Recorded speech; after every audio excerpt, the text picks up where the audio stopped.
The cafe went quiet for just half a second, not because of shouting, not because of anger, but because a poor girl had just corrected a man no one ever corrected. "I'm sorry," she said calmly, pointing at the receipt, "but that number is wrong." A few people looked up. The man across from her slowly raised his eyes. He didn't argue, he didn't smile, he didn't even blink. He simply took the paper, looked at it again, and nodded. "You're right," he said. The moment passed. Conversation returned. Cups clinked. Chairs scraped. Only later, much later, when the cafe manager was shaking, when strangers started clearing tables around her, when a black car stopped outside and didn't leave, did she realize the truth. The man she corrected wasn't embarrassed. He was testing her. And people like him don't forget the ones who speak to them without fear. Backhand index pointing right, stay till the end, because that single public correction would quietly change her life and expose why the most dangerous men don't react when they're challenged. The cafe was crowded in the way only weekday afternoons could manage, half business, half habit. Laptops open, cups refilled, conversations looping quietly in corners. Nothing dramatic, nothing important. At least that's how Maya Bennett thought of it. She stood at the counter with her receipt folded neatly between her fingers, waiting for the barista to finish steaming milk. Maya had learned patience early. When you grew up counting bus transfers and watching the price of bread fluctuate by pennies, you learned not to rush people who controlled your coffee.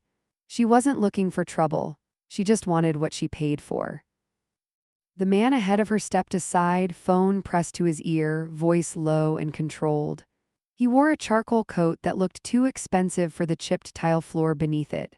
No logo, no flash. The kind of clothing that didn't announce wealth, it assumed it.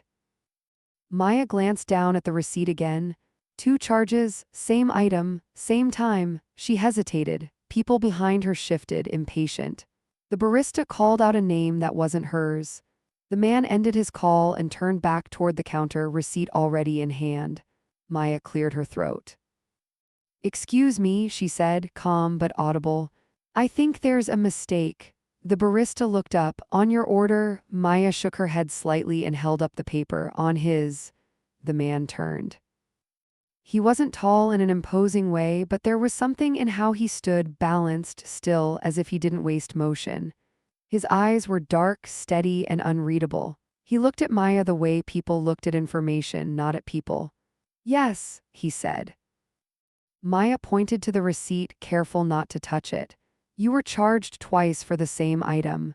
The barista leaned closer. "Oh, let me see." The man didn't hand it over immediately. He looked at the receipt again himself, brow creasing just slightly. "You're right," he said. 2 words, no irritation, no defensiveness, no thanks either, just acknowledgement. He passed the receipt to the barista. "Please fix it." "Of course, sir," she said quickly. Maya felt the tension ease around her, the small ripple of attention fading as quickly as it had formed. Someone behind her sighed, relieved. Another customer stepped forward. The moment passed, or so it seemed. The man glanced at Maya again, not lingering, not obvious. Just long enough to register her face, her posture, the way she hadn't smiled or apologized for speaking up. "Thank you," he said. She nodded once. "No problem, that was it." Maya stepped aside, waiting for her order, already moving on mentally. She didn't need gratitude, she didn't need conversation. She just believed in fixing small things before they became bigger ones. The barista handed her cup a minute later. "Maya," she called. Maya took it, paid, and headed toward the small table near the window. She sat, pulled out her notebook, and began reviewing flashcards for her night class, accounting basics, handwritten because printing cost money she didn't have to waste. Outside, traffic crawled past. Inside, life continued. The man took his corrected receipt, accepted his coffee, and didn't sit. He stood near the door for a moment, scanning the room, not anxiously, just thoroughly. Then he left. Maya didn't notice. She noticed the reaction later. It started with the manager. He emerged from the back office, eyes darting toward the door the man had exited through. His expression was pale, unsettled. "Who was that?" he asked the barista in a hushed voice. The barista shrugged. Just a customer. The manager didn't look convinced. Did he say anything? No, did anyone say anything to him? The barista hesitated and glanced toward Maya. She just corrected a receipt, she said. The manager's eyes widened just a fraction. Which customer? He asked. Maya looked up, confused. Me. The manager stared at her for a second too long. Then he smiled, too fast, too forced. Everything okay? He asked. Yes, Maya replied, wary now. Why, oh, nothing, he said quickly. Just be careful, all right? Careful of what? The manager laughed nervously. People don't always like being corrected in public. Maya frowned. He thanked me. The manager didn't answer. He just nodded and walked away. Maya packed up 10 minutes later, unease settling in her stomach like a stone. Outside, the air felt heavier than before. A black sedan was parked across the street, engine running. It wasn't unusual, this was the city, but something about the timing made her pause. She adjusted the strap of her bag and started walking. The car didn't move. She reached the bus stop, sat, checked her phone. The sedan pulled away slowly, blending into traffic. You're overthinking, she told herself. That was her habit, second-guessing instincts until they dulled. She boarded the bus, rode it home, climbed the stairs to her apartment, and locked the door behind her. Nothing happened. No knock, no call, no message. That night, she studied until midnight, fell asleep over her notes, and dreamed of receipts multiplying endlessly in her hands. Across the city, the man from the cafe stood in a quiet office overlooking the river. He held a copy of the receipt in one hand. Not the original, the corrected version, but a photograph of it. Most people wouldn't say anything, the man beside him said. They would, the other replied, if they needed the money. The man shook his head. No, they'd apologize first, or hesitate, or look for permission. He placed the photo on the desk. She didn't, he continued. She corrected me calmly, publicly, without fear. And that bothers you? No, the man said. It interests me. He leaned back in his chair. Find out who she is. The other man hesitated. Sir, she's just a girl. The man's mouth curved slightly. No, he said softly. She's someone who speaks up when silence would be easier. He tapped the desk once. And people like that always matter more than they think. Back in her apartment, Maya slept uneasily. She had no idea that a single, polite correction spoken without arrogance or apology had just placed her on the edge of a life she never intended to touch. Not because she was loud, not because she was brave, but because she was honest in a room where honesty was rare. And the man she corrected, he never forgot details, especially the quiet ones. Maya didn't realize something was wrong until people started acting like it already was. The next afternoon, she returned to the cafe after her morning shift at the library. Same time, same order. Same table by the window. Routine was comforting that way, predictable, controllable, affordable. But the atmosphere had changed. The barista who usually chatted with her barely met her eyes. Another employee wiped the same counter twice without noticing. The manager hovered near the espresso machine, pretending to reorganize cups that were already perfectly aligned. Maya felt it immediately, the quiet strain of a room trying not to look at her. She sat down slowly, heart ticking faster than it should have. Her phone buzzed. A message from Lena, her coworker at the library. Hey, random question. Did you talk to someone important yesterday? Maya frowned and typed back. Important how? The reply came almost instantly. Like, don't ask follow-up questions, important. Maya stared at the screen. What are you talking about? 3 dots appeared. Disappeared, reappeared, I can't say over text. Her stomach tightened. Lena waited outside the library after Maya's shift, arms crossed, eyes darting toward the street. Okay, Maya said as soon as she approached. Start talking. Lena grabbed her elbow and pulled her a few steps away from the entrance. You corrected someone yesterday at the cafe. Yes, Maya said slowly. A receipt, so? Lena swallowed. That man comes in sometimes. People don't talk when he's around. Why? Because he owns half the businesses on this block, Lena said. And none of them are in his name. Maya laughed weakly. That's a rumor. Lena didn't smile. His name is Victor Kane. The name hit harder than Maya expected. She'd heard it before, not in news articles, not in anything official, in whispers. Who told you that? Maya asked. Lena lowered her voice.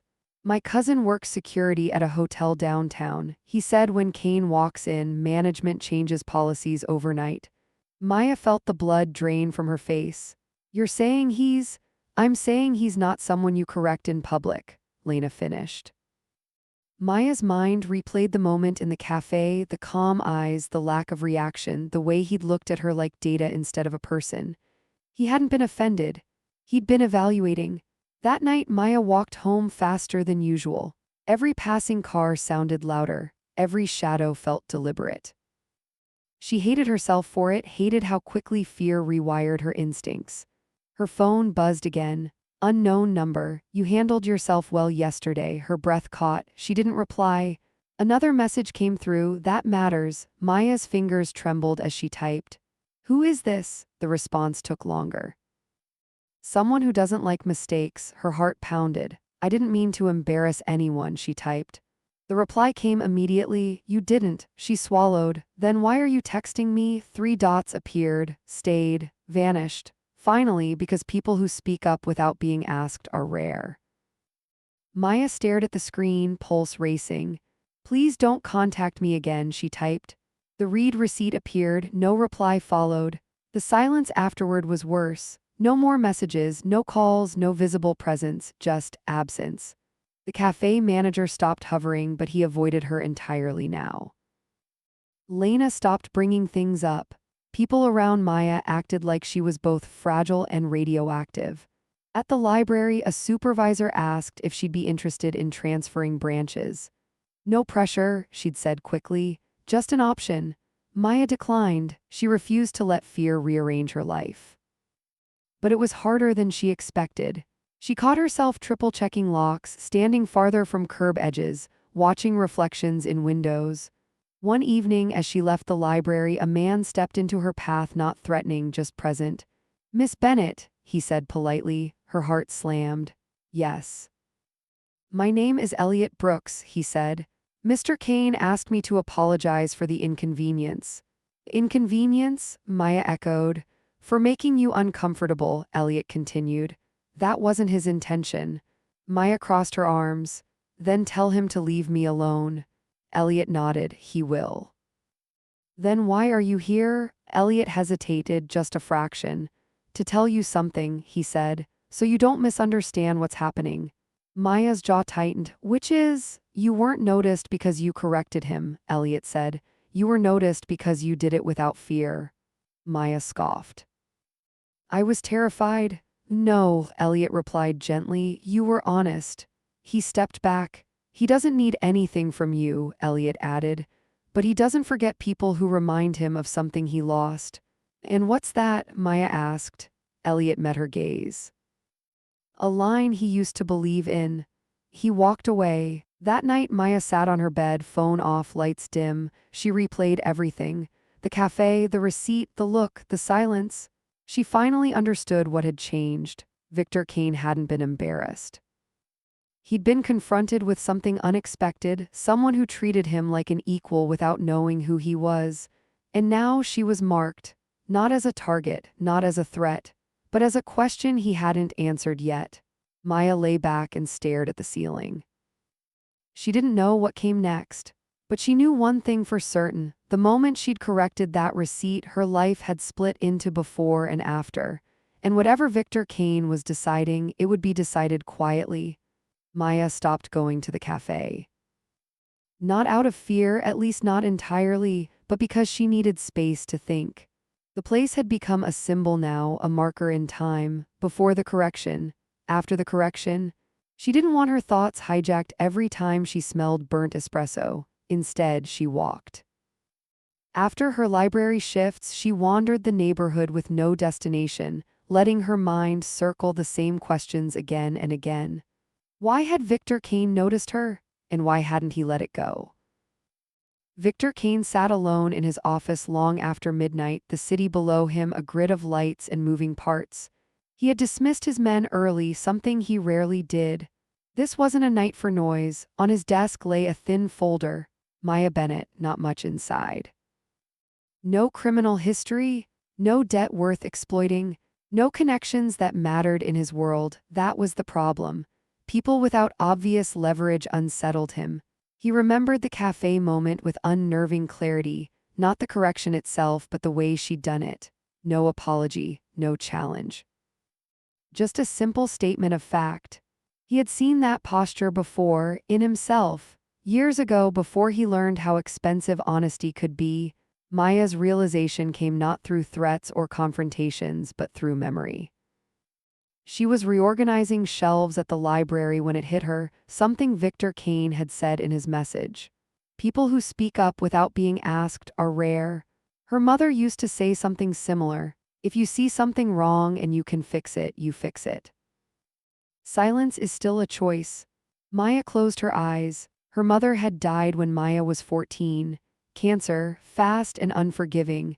But before that, before the hospital beds and whispered goodbyes, there had been other lessons. Speak clearly, don't beg, don't let anyone make you smaller than the truth. Maya had lived by those rules without thinking about them. Victor Kane had seen them immediately. The invitation came 3 days later, not dramatic, not threatening. A handwritten note left at the library's front desk. You deserve context. Dinner, one conversation. After that, you decide, no signature. But she didn't need one. Maya folded the note and slid it into her pocket. She told herself she wouldn't go. She went anyway. The restaurant was private, understated, and empty except for one table near the back. Victor Kane stood when she approached. "Thank you for coming," he said. "I didn't say I was agreeing to anything," Maya replied. He nodded. "That's why I asked." They sat, no menus, no servers hovering. "This isn't about the receipt," Maya said immediately. "No," Victor agreed. "It's about why you corrected it." She frowned. "Because it was wrong." "That's not enough," he said calmly. "Most people notice mistakes, few act on them." Maya held his gaze. "You didn't scare me." Victor's lips curved faintly. "No, I didn't. That doesn't mean I'm brave," she added. "It means I didn't know who you were." Victor studied her closely. "And now that you do," she thought for a moment, "now I know why people stay quiet." And he asked, "And I don't blame them," Maya said, "but I won't be one of them." Silence settled between them. Victor leaned back. "I wasn't always quiet either." Maya raised an eyebrow. "Hard to imagine." "It shouldn't be," he replied. "Quiet men are made, not born." He paused, then continued. "I grew up believing rules mattered. I corrected people too, teachers, bosses, men bigger than me. It worked until it didn't." "And when it did?" Maya asked. Victor's eyes darkened. "I learned that power doesn't like being corrected, it likes being obeyed." "So you became it," Maya said softly. "Yes," Victor replied. "And somewhere along the way, I forgot what it felt like to be corrected without disrespect." Maya absorbed that. "So what am I to you?" she asked. "A reminder." Victor didn't answer immediately. "A test," he said finally, "to see if I still recognize honesty when it's inconvenient." Maya exhaled. "I didn't sign up for that." "I know," Victor said.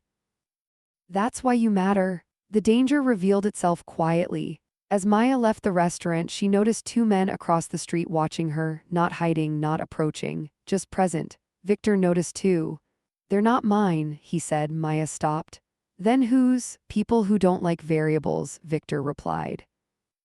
Her heart thudded. "You said I wasn't a target." "You weren't," he said grimly. "Until others noticed I noticed you." Maya turned to him. "So what happens now?" Victor met her eyes. "Now you choose," he said. "You walk away and pretend none of this happened. Or you stay exactly who you are and let me deal with the consequences." "And if I walk away?" Maya asked. Victor's voice was honest.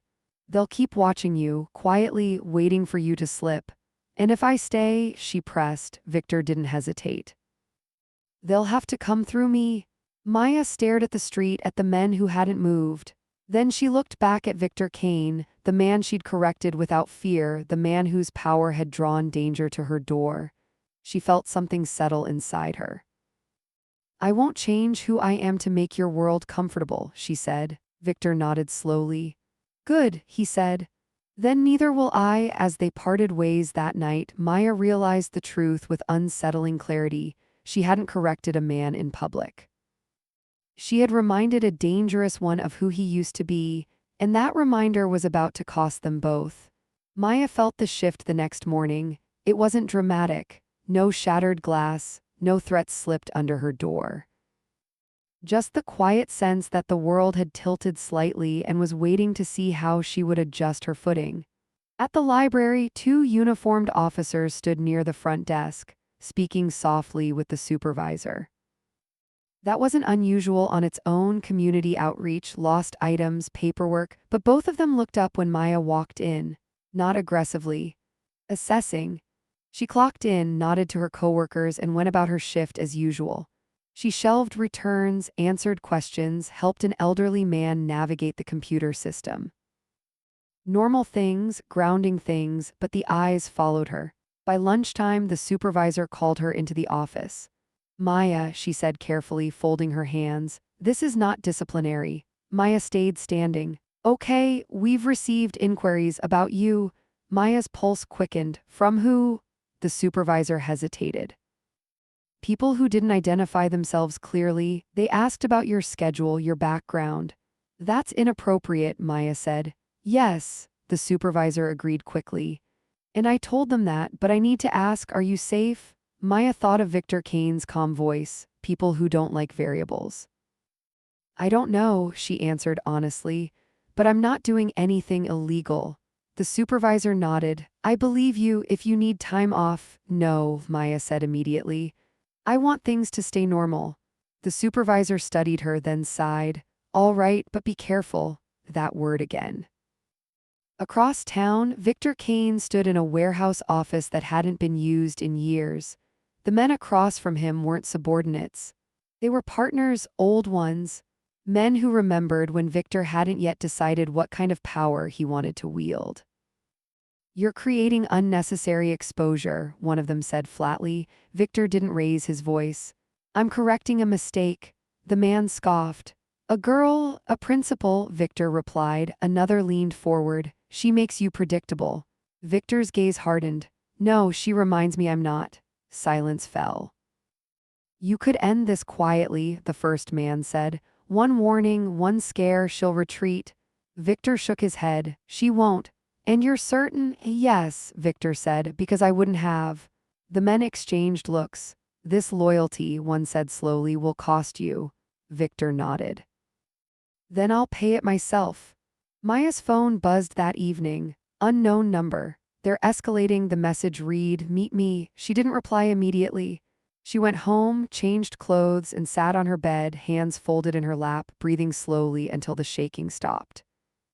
She thought about her mother's rules. Don't beg, don't shrink, don't borrow fear. She grabbed her jacket and left. The meeting place was public, a Riverwalk cafe, open air, crowded enough to discourage violence but quiet enough for conversation. Victor was already there, standing, hands visible. They talked to my supervisor, Maya said as soon as she approached. He nodded. I know, then fix it, she said. I didn't ask for this. Victor met her gaze. I can end it right now. She waited. I make a call, he continued. They stop watching you, stop asking questions, you go back to your life. And the price? Maya asked. Victor didn't dodge it. You stop correcting me publicly or privately, you become invisible again. Maya's jaw tightened. So silence. Yes, Victor said, voluntary. She stared at the river, the lights reflecting off the water like broken lines. And if I do? She asked. Victor's voice lowered. They'll push harder, and eventually I won't be able to shield you without burning bridges that don't regrow. Maya turned back to him. You're asking me to change who I am so you don't have to? Victor flinched, not visibly but internally. She could see it in the way his shoulders stiffened. I'm asking you to survive, he said. Maya shook her head slowly. I've survived my whole life by being quiet when I had no choice. This is different. How? Victor asked. Because now the silence isn't forced, she replied. It's offered. The words landed between them like a weight. Victor looked away first. The test came sooner than expected. 2 nights later, Maya was walking home when a car rolled alongside her, matching her pace. The window lowered. A man leaned out, not threatening, not smiling. "You should listen to advice when it's given," he said calmly. Maya stopped walking. "Who are you?" she asked. "Someone who doesn't like watching people get hurt unnecessarily." Her heart pounded, but her voice stayed steady. "Then stop watching." The man's eyes hardened. "You don't get to set terms."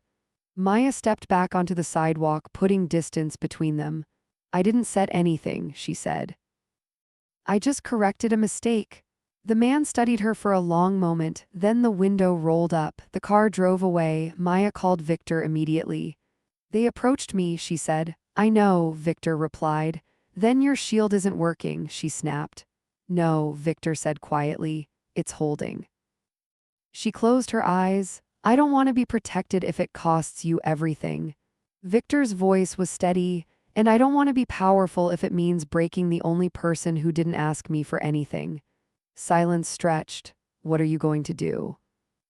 Maya asked. Victor exhaled slowly. "I'm going to make myself unpredictable again," he said. "And that means—" "It means I stop managing perception," Victor replied, "and start correcting things publicly." Maya's breath caught. "You're going to provoke them." "Yes, that's dangerous." Victor's tone softened. "So is silence."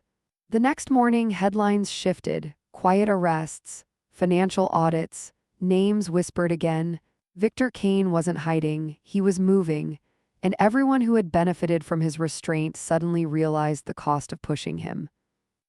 Maya watched the city change from her bus seat, phone buzzing with messages she didn't open. She understood now. This wasn't about her safety anymore. It was about whether truth could exist in a system built on fear, and she had already made her choice. She wasn't going to disappear. She wasn't going to apologize, and she wasn't going to stop correcting what was wrong, even if the man who noticed her first had to burn his own shadow to protect that choice. The city didn't collapse. Maya had half expected it to. When Victor Kane decided to stop managing perception and start acting openly, she imagined chaos, sirens, violence, headlines screaming in red ink. That was how movies handled power shifts.